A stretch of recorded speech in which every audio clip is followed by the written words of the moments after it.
우리 함께 가슴에 손을 얹고 고백하도록 하겠습니다. 말씀은 하나님의 능력입니다. 말씀은 예수님이십니다. 예수님은 나를 보내십니다.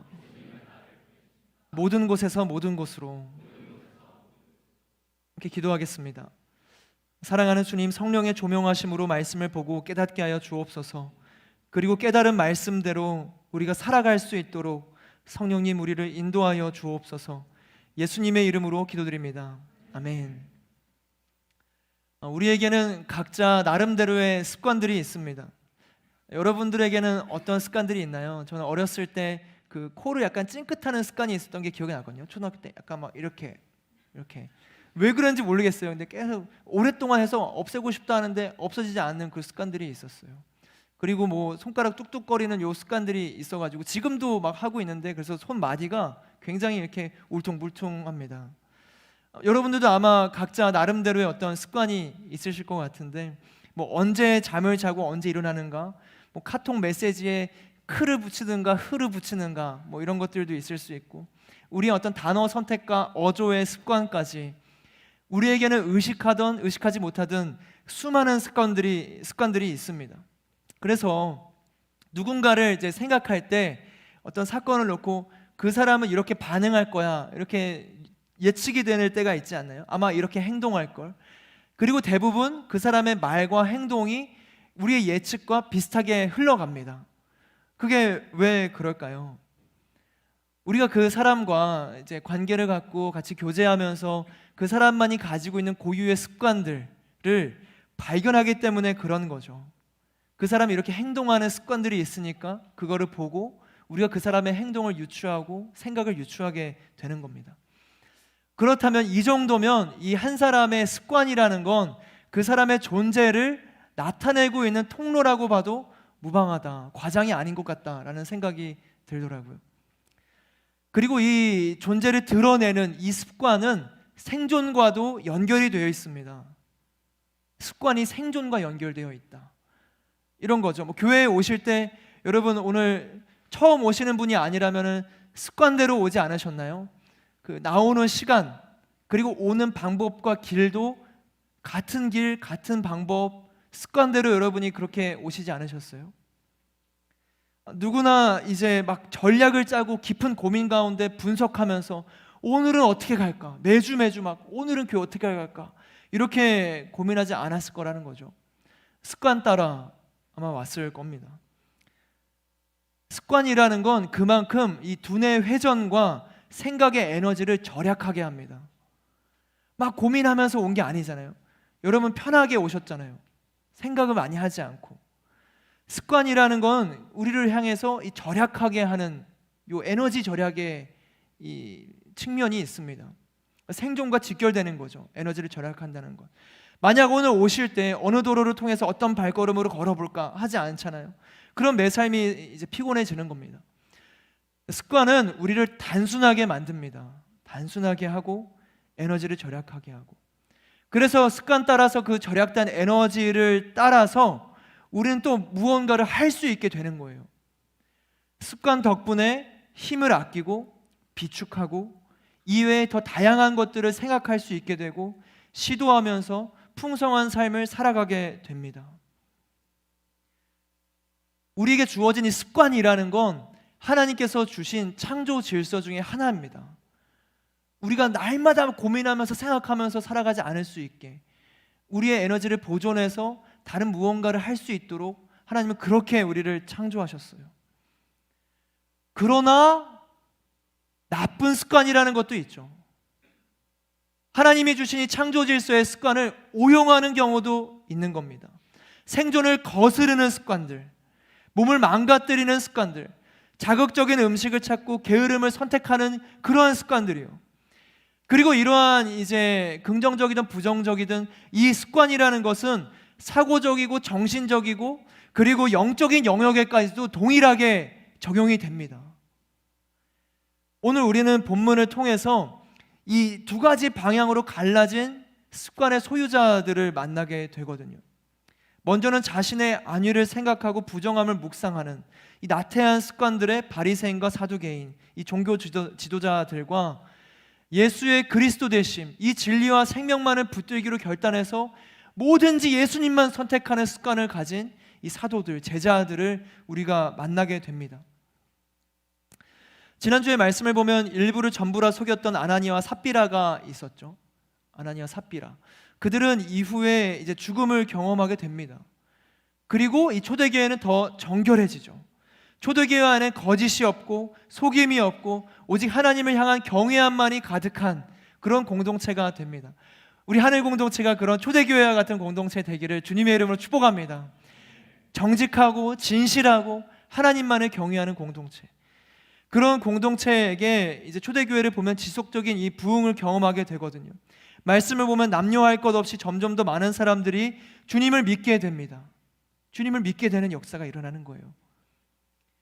그러나 이 작용과 반작용처럼 대제사장을 비롯한 종교 지도자들 사이에서는 이 초대교회를 향한 시기하는 마음이 일어납니다. 초대교회 사도들을 붙잡아서 감옥에 가둬요. 시기하는 마음 때문에. 예수님의 이름으로 왜 말을 하냐는 거였어요. 감옥에 가둔 이유가. 왜 예수님의 이름으로 너네들이 말을 하냐? 감옥에 가두는. 그 장면 한번 생각해 보시겠어요? 사도들이 예수님의 이름 말하는데 감옥에 가두는. 어디서 약간 봤던, 최근에 봤던 장면하고 이렇게 오버랩되지 않나요? 사도행전 4장에 베드로와 요한이 그 미문학 안진뱅이를 일으키고 나서 그 성전에서 예수님을 가르치다가 경비대장, 성전 경비대장과 사두개파 사람들이 와가지고 베드로와 요한을 잡아가죠. 감옥에 가둡니다. 그리고 신문을 해요. 그리고 오늘날 이 사도행전 5장 시간이 흘렀던 거거든요. 그런데 이 종교 지도자들은 예수님의 이름으로 말하는 사도들을 다시 또 감옥에 가둡니다. 이들의 반응에는 변함이 없어요. 변함이. 습관처럼 똑같이 행합니다. 우리 함께 본문 5장 17에서 18절 말씀 같이 한번 읽어볼까요? 함께 읽겠습니다. 시작.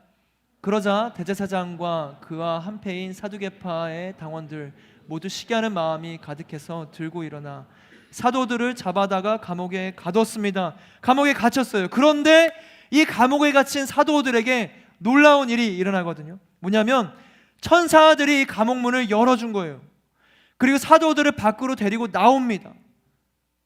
이 일을 목격한, 이제 감옥에 가니까 얘네 다 사라진 거예요. 사도들이. 경비병은 놀라가지고 대제사장 무리에게 찾아가서 이 사실을 전합니다. 23에서 25절의 말씀 제가 읽어볼게요. 감옥 문은 단단히 잠겨 있었고, 이 경비병이 지금 종교 지도자들한테 지금 말하고 있는 겁니다. 감옥 문은 단단히 잠겨 있었고 간수들도 문마다 서 있었습니다. 그런데 문을 열어보니 안에 아무도 없었습니다.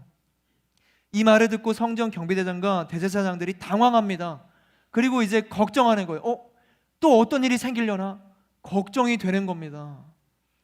근데 이때 누군가 들어와요.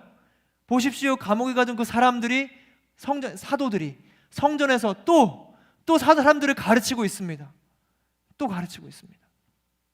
자, 이 종교 지도자들, 이 대제사장과 사두개파 사람들 지속적으로 엄청난 표적과 기적을 마주하거든요. 예수님의 이 부활부터 안진뱅이의 치유, 그리고 감옥에 갇혔었는데 분명히 가둬놨는데 사라진 이 사도들까지, 감옥문이 단단히 잠겨 있었고 간수들도 문마다 서 있었는데 감옥 안에 아무도 없는 이 기적과 같은 상황을 이 공회에 대제사장을 비롯한 이 무리들이 다 경험했던 겁니다. 이 기적들을 다 경험하고, 자, 이 정도면 생각해 봐야 되지 않겠어요?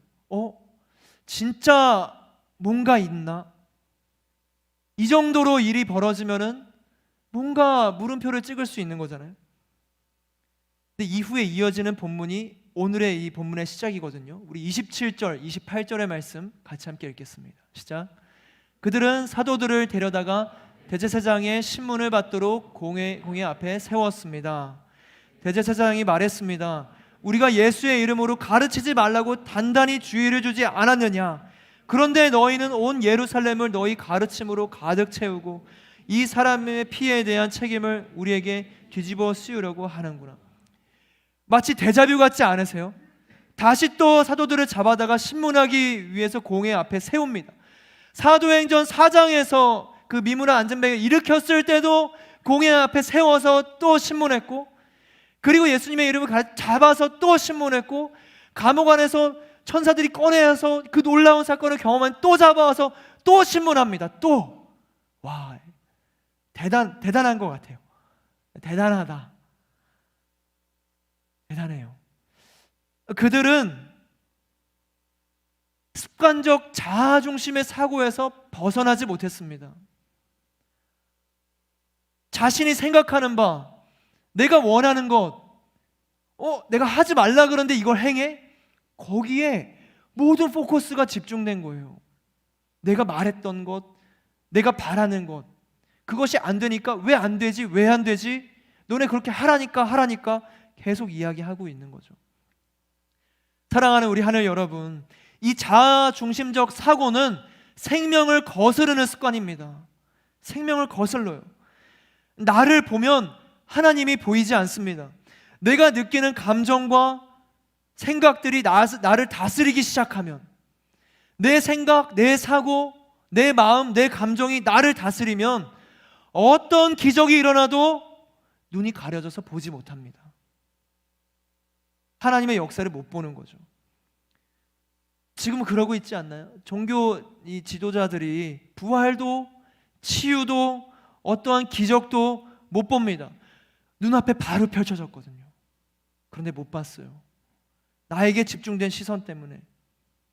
그 시선은 아주 습관적으로 어떻게든 걱정의 요소를 찾아내고 불만의 씨앗을 발견해냅니다. 삶에서 겪는 수많은 사건과 이벤트 속에 여러분의 생각과 사고와 마음의 감정들은 어디를 향해 가고 있나요? 어디를 향해 가고 계세요? 여러분의 마음과 이 감정들은 무엇으로 가득 차나요? 혹시 습관대로 흘러가는 생각대로 느끼고 경험하고 그저 이게 맞아, 이게 나야 받아들이고 있지 않나요? 걱정이 되면 그 걱정에 사로잡혀서, 내가 힘이 들면 힘이 든 나의 감정과 그 상황에 내가 매여서 묶여서, 내가 생각하고 내가 바라는 바가 무너지면 왜 그게 안 됐을까? 내가 뭐가 부족했지? 내가 바라는 거 왜 저 사람은 이렇게 안 되지? 마치 지금 이 말씀 속에 나오는 제사장들처럼 왜 안 되나? 그 가운데 하나님께서 무슨 말씀을 주고자 하시고 무엇을 가르치고자 하시는지에 대한 궁금함은 다 사라지고 없고, 그 시선도 없이 이것이 주님의 주시는 마음인가? 내가 하늘을 바라보는 시선으로 내가 이 마음을 품고 있는 것인가? 고민도 없고 이 습관을 깰 생각도 없이 그저 흘러가는 대로. 시편에서 자신의 상황과 감정을 토로하는 고백들이 요즘에 큐티하다 많이 나오죠. 근데 읽어보시면 어떠세요? 하나같이 주님을 바라보고 하는 거거든요. 하나님을 향한 시선이 온전하게 집중되어 있습니다. 주님을 구합니다. 그런데 오늘의 이 종교 지도자들, 사도행전 속 이 사람들은 시간이 흘렀지만 성장하지 못했습니다. 변화가 없었습니다. 시간이 지난다고 해서 우리가 어른이 되는 게 아니죠. 우리가 시간을 흘려보낸다고 해서 성숙해지는 게 아닙니다. 달라지는 게 아닙니다. 사랑하는 우리 하늘 여러분, 저와 여러분이 이 땅의 습관들, 육체의 관습에서 벗어나 하늘을 향해 성장할 수 있는 그런 변화의 사람 되시기를 주님의 이름으로 축복합니다. 습관에서 벗어나는 거예요. 생각의 습관을 깨세요. 여러분이 느끼는 감정이 당연하지 않습니다. 여러분이 생각하는 그 걱정은 지금 분명히 확실한 게 아닐 수 있어요. 그런데 난 습관 따라 할 수 있다는 거죠. 그런데 이때 사도행전 이때 탁월한 이성의 소유자, 율법학자로서 모든 사람의 이 존경을 한 몸에 받는 사람, 바리새인으로 공회의 일원, 이 산헤드린 공회에는 71명 정도의 그 당시 지도자들이 모여 있다고 했거든요. 그 중에 한 사람인데 그 중에서도 유독 존경을 받고 이 율법학자로서 탁월한 이성을 소유한 사도 바울의 스승이기도 했던 가말리엘, 이 사람이 일어나서 이제 말을 합니다.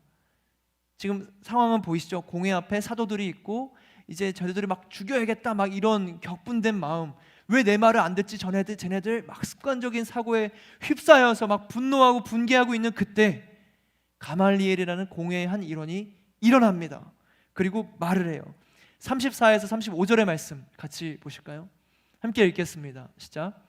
그런데 가말리엘이라는 한 바리새파 사람이 공회 가운데 일어났습니다.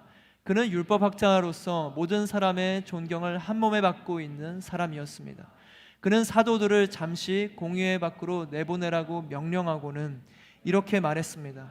이스라엘 사람들이여, 여러분이 지금 저 사람들에게 하려는 일에 신중을 기해야 합니다. 가말리엘은 이 깨어있는 이성으로 이 상황들을 객관적으로 볼 수 있었습니다. 그리고 과거를 통해서 현재를 돌아보며 또 발견하고 자신들이 매여있던 이 생각들을 깰 줄 알았던 사람이었거든요, 가말리엘은. 그래서 그가 이후에 두 가지 역사적 사건을 예화로 듭니다. 그래서 드다라는 사람이 자신이 대단한 사람인 양 공포하면서 추종자 400명을 모아서 막 뭔가의 변화를 이제 끌으려고 했던 것 같은데, 이 드다가 죽임을 당하니까 그 추종자들이 다 사라지지 않았느냐. 가말리엘이 그 역사 속에서 이 이야기를 하는 거예요. 그리고 이제 유다라는 사람 또한 많은 추종자들을 거느려고 반란을 도모했지만 봐라, 그 역시 죽임을 당하고 나니까 이 추종자들이 다 흩어지지 않았냐. 이 얘기를 이제 공회 앞에서 이야기를 하는 거예요. 그리고 그가 이어서 말합니다. 그러니까 저 사람들을 내버려 두자. 달라졌죠, 생각이.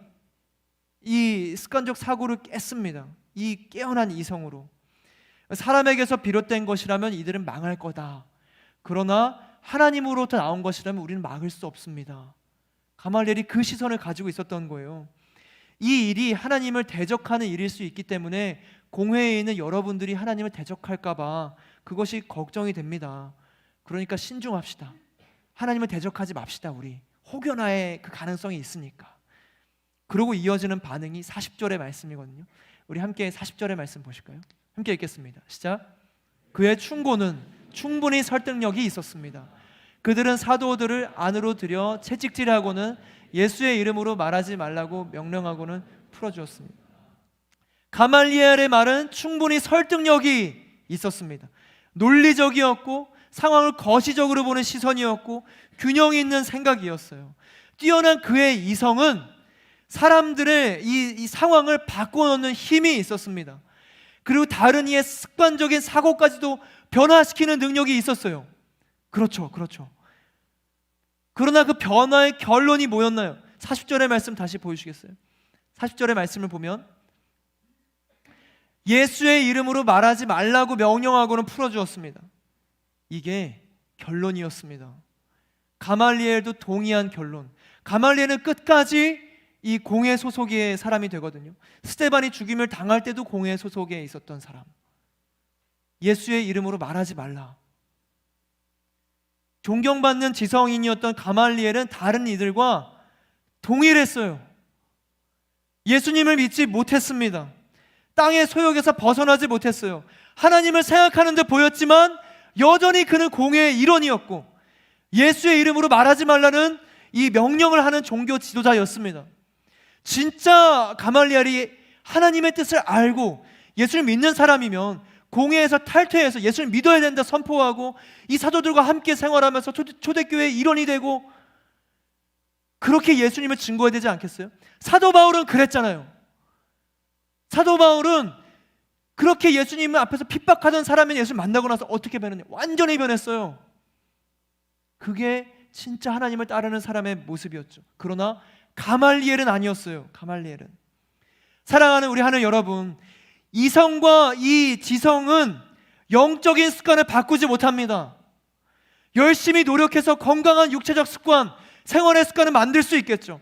자신의 삶을 가꾸고 성공하는 습관들을 길러서 다른 사람들이 인정할 만한 사람이 될 수 있습니다. 탁월한 사람도 될 수 있어요. 가말리엘처럼.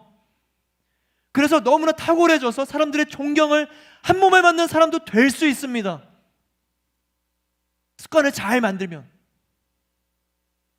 그리고 모든 이 상황을 변화시킬 수 있는 힘 있는 사람이 될 수도 있고요.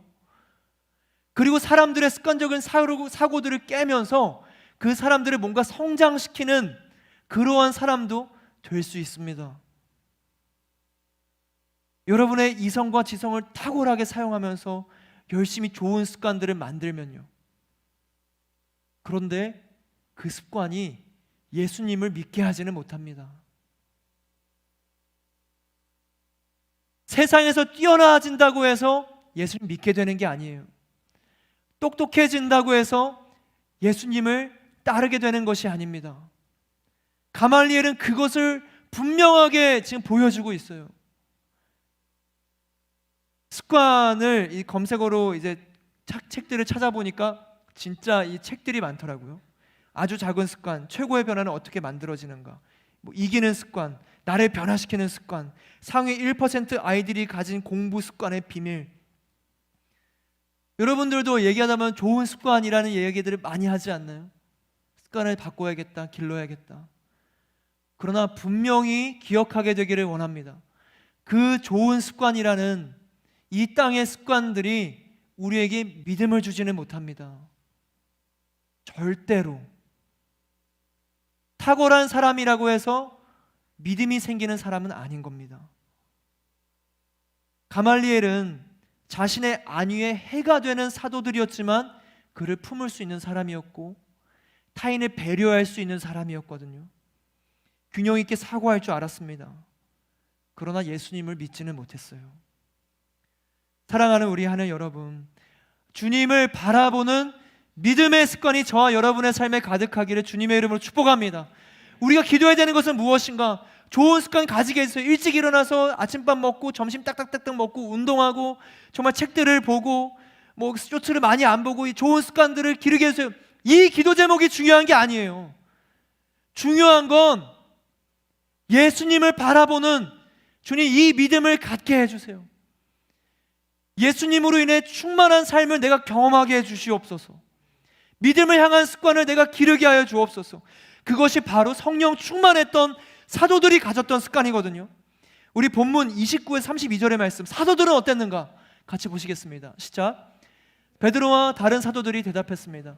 사람에게 순종하기보다 하나님께 순종하는 것이 마땅합니다. 여기서 잠깐 29절의 말씀, 이들의 사고의 습관은 뭐였어요? 사람에게 순종하기보다 하나님께 순종하는 것이 마땅하다라는 이 사고적 습관, 여기에 대해서 다른 타협이 없었던 겁니다. 정당화도 없었어요. 하나님께 순종하는 것이 마땅하다, 그 사고를 가지고 모든 생각과 모든 삶을 이끌어 갔던 겁니다. 어떤 상황에서도. 이어서 보실까요? 30에 32절 보시겠습니다. 함께 읽겠습니다. 시작. 당신들이 나무에 달아 죽인 그 예수를 우리 조상들의 하나님께서 살리셨습니다. 하나님께서는 이스라엘에게 회개와 죄 용서를 주시려고 예수를 그분 오른편에 높이셔서 왕과 구세주가 되게 하셨습니다. 우리는 이 모든 일들의 증인이고 하나님께서 그분께 순종하는 사람들에게 주신 성령 또한 그 일들의 증인이십니다. 이 다시 또 잡혀온 사도들이 공회의 신문 앞에서 지금 이렇게 대답하고 있는 거죠. 그리고 예수님에 대해서 또 증거합니다. 또 예수님. 사도행전 2장에서도 4장에서도 5장에서도 다 갇히는 순간들, 많은 사람들 앞에서 무엇을 얘기하는가? 오직 예수님만을 이야기합니다. 예수님의 제자들은 다락방이든 성전 안이든 감옥이든 공회 신문이든 어디 어느 곳 할 거 없이 오직 예수님만을 외칩니다. 이 습관적인 선포가 저와 여러분의 삶에 가득하기를 주님의 이름으로 축복합니다. 습관적인 순종이 우리 삶에 가득하기를 소망합니다. 습관적인 순종과 습관적인 선포. 여러분 한번 생각해 보세요. 가끔 믿지 않는 사람분들과 이제 이야기를 할 때 어떠신가요? 그런 고민들 하지 않으세요? 뭐 이 고민이 나쁘다는 건 아니지만 하나님 얘기를 해도 괜찮나? 내가 이 교회에서 경험한 행복과 기쁨을 말해도 되는 건가? 예수님이 내게 주신 은혜를 나눠도 상관없는 건가? 만약에 그 고민들과 생각을 하고 계시다면 예수님이 습관화되지 못한 겁니다. 우리의 믿음이 습관화되지 못한 상태라는 겁니다. 그 생각 자체가. 하나님을 예배하고 예수님을 따르고 예수님에서 기뻐하는 것이 내 삶의 일부가 되어서 마치 교회에서 여러분들이 오늘날 여기 지금 이 자리에 오기까지 아무 생각 없이 그냥 걸어서 지하철 타고 버스 타고 걸어서 왔던 것처럼 예수님의 존재가 우리 안에 그렇게 내면화되고 그렇게 습관화된다면 어느 곳에 가든지 진짜 튀어나오지 않겠어요? 야, 교회도 오늘 이번 주에 내가 교회 갔는데 이런 얘기가 있었고 내가 말씀을 보는데 너무 감동이야. 이 말씀 봐봐. 그게 자연스럽게 되는 것, 그것은 습관입니다. 스스로도 어색해하지 않는 것. 내가 은혜를 말하고 예수를 말하는 게 스스로 어색하니까 생각이 되는 거예요. 여러분, 새로운 곳으로 간다고 생각해 보세요. 우리 이제 3월 24일 오후 4시 저쪽 체육관, 혹시 또 헷갈리실까 봐 다음 주에 옮기게 되는데, 여러분 옮길 때는 생각을 또 하시겠죠? 여기서 이제 이쪽으로 가고 지하로 가는 게 이쪽으로 가는가 저쪽으로 가는가 고민을 하고 약간의 긴장감을 가지면서 이렇게 가는 게 맞나 막 이런 생각을 하시면서 오실 수 있죠. 왜요? 낯서니까. 낯설면 생각하게 됩니다. 예수님을 말하는 것이 혹시 낯설진 않으세요? 맛집을 이야기하는 것도 그냥 톡톡 튀어나오는데 거기 진짜 맛있다. 예수님을 말하는 건 어떤가? 우리 삶에서 가장 가치 있고 우리의 생명을 바치려는, 우리에게 생명을 주신 하나님에 대해서 말하는 것을, 그 기쁨에 대해 말하는 것이 우리의 습관이 되기를 주님의 이름으로 축복합니다. 그래서 담대한 증인이 되는 거예요. 담대한 걸 되는 겁니다. 습관적으로 그냥 담대해지는 거죠. 예수님이 얘기하는 것이 아직 부담스럽고 잘 모르겠다면은 우리가 계속해서 믿음을 구하게 되기를 바랍니다. 이 잘 살고 잘 먹고 칭찬받는 탁월한 사람이 되기 이전에, 세상의 습관들을 기르기 이전에 믿음의 습관을 구하십시오. 성령께서 주시는 이 생명의 습관, 창조 질서 안에서의 습관이 우리의 삶이 되잖아요. 그러면 모든 위협을 그냥 이길 수 있게 됩니다. 위협이 아니게 돼요. 우리 함께 마지막으로 본문 41에서 42절의 말씀 같이 보겠습니다. 시작. 사도들은 예수 이름을 위해 모욕당하는 것이 합당하다고 생각하고는 기뻐하며 공회를 떠났습니다. 그들은 날마다 성전에서 또 집집마다 다니면서 예수께서 그리스도라고 가르치고 선포하기를 쉬지 않았습니다. 사도들의 반응을 보면 어떻게 보면 비정상적이에요. 모욕당했는데 기쁘다. 만약에 여러분들이 누가 지나가다 침에 탁 뱉었어요, 얼굴에. 아이고. 근데 여러분이 그러는 거예요. 기쁘다. 이상한 거잖아요. 누군가 여러분을 욕해요, 막. 고마워. 기쁘다. 비정상이지 않나요? 세상에서 보기에는 이해되지 않는 모습들, 이것조차 우리가 습관적인 사고일 수 있는 거거든요. 모욕당하면 기분 나빠야 한다. 그런데 이 사도들은 모욕 앞에서 기뻐했던 거예요. 그들은 어떻게 이런 습관을 갖게 되었을까? 어떤 이런 사고 구조, 우리도 갖고 싶지 않나요? 모욕당했을 때 기뻐하고, 고난이 왔는데 하나님 찬양하고, 우리도 그러고 싶잖아요. 근데 우리가 그러지 못한 순간들이 있다는 거죠. 사도들은 어떻게 그렇게 되었는가? 바로 예수님의 가르치심이 자신의 생각이 되었기 때문에 그런 거거든요. 마태복음 5장 10절에서 12절에 보면은 복되도다 의를 위해 핍박받는 사람들이여 하늘나라가 그들의 것이다. 복되도다 나 때문에 사람들의 모욕과 핍박과 터무니없는 온갖 비난을 받는 너희들 기뻐하고 즐거워하라. 하늘에서 너희들의 상이 크다. 너희들보다 먼저 살았던 예언자들도 그런 핍박을 당했다. 온갖 비난을 받는 너희들 기뻐하고 즐거워하라. 예수님이 가르쳐 주신 거예요. 산상수훈에서 제자들에게 말씀해 주시고 가르쳐 주신 거거든요. 그런데 이 가르침이 사도들의 삶이 되고 생각이 되고 가치가 되고 본인을 다스리는 습관이 되니까 와, 능력이 된 거예요. 모욕을 받았을 때 기분 나쁘게 당연하게 우리는 느껴지는데 그게 당연한 게 아니에요. 이들에게 당연한 것은 무엇인가? 예수님으로 인해서 핍박을 받았을 때 기뻐하는 것이 이들에게 당연한 거였죠. 기쁜 거였어요. 즐거웠던 겁니다. 하나님의 말씀이, 예수님의 가르치심이 우리 삶의 기준이 되었을 때, 내 사고와 생각의 핵심이 되고 중심이 되었을 때는 완전히 달라진 삶을 살게 되는 겁니다. 세상이 충격을 받게 되는 거예요. 여러분들을 통해서 주변 지인들이, 가족들이 여러분의 삶만 보고 여러분의 말을 들었는데, 생각을 들었는데, 와, 너는 어떻게 그런 생각을 해? 그럼 우리는 이 말씀을 보여주게 되는 거죠. 말씀이 나를 이렇게 생각하게 했어. 하나님의 가르치심이야. 다 고난 중에 괴로워할 때 여러분 웃고 계시잖아요. 어떻게 웃을 수 있어? 어떤 상황이든 두려워하지 말라고 주신 이 말씀이 있기 때문에 내가 그렇게 살아가는 거야. 그렇게 될 날이 기대되지 않으세요? 그게 그리스도의 담대한 증인의 삶인 겁니다.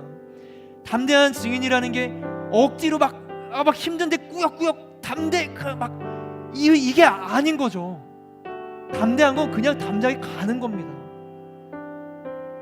사도들은 그랬어요. 믿음의 습관을 기른다는 건 말씀으로 무장하는 겁니다.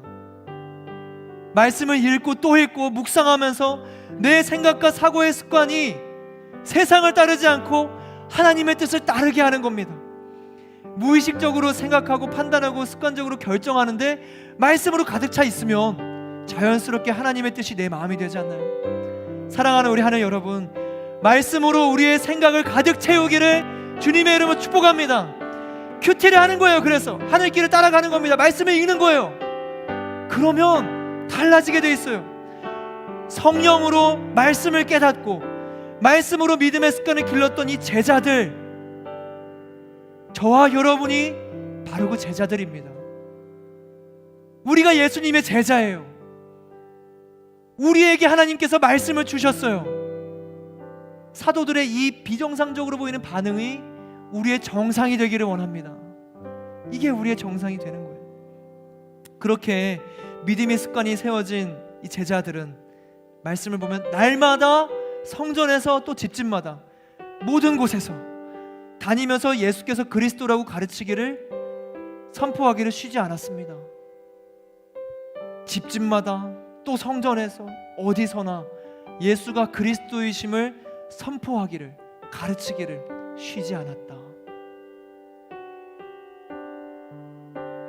저와 여러분이 날마다 쉬지 않고 예수님을 그리스도라고 드러내고 가르치고 선포할 수 있는 참된 제자가 되기를 주님의 이름으로 축복합니다.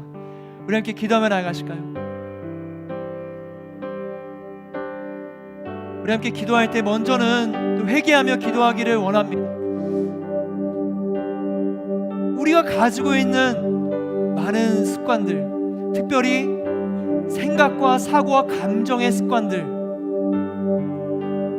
상황이 들이닥쳤을 때, 어떤 사건이 발생했을 때 여러분은 어떻게 행동하시나요? 여러분의 마음과 감정에는 무엇이 있습니까? 우리의 생각과 마음을 다스리시는 것이 하나님인가요? 아니면 나인가요? 말씀인가요? 아니면 세상의 가르침인가요? 우리 함께 자신의 마음과 생각을 주님 앞에 진실되게 털어놓으면서 우리 함께 기도하며 나아가도록 하겠습니다. 네, 기도하시겠습니다.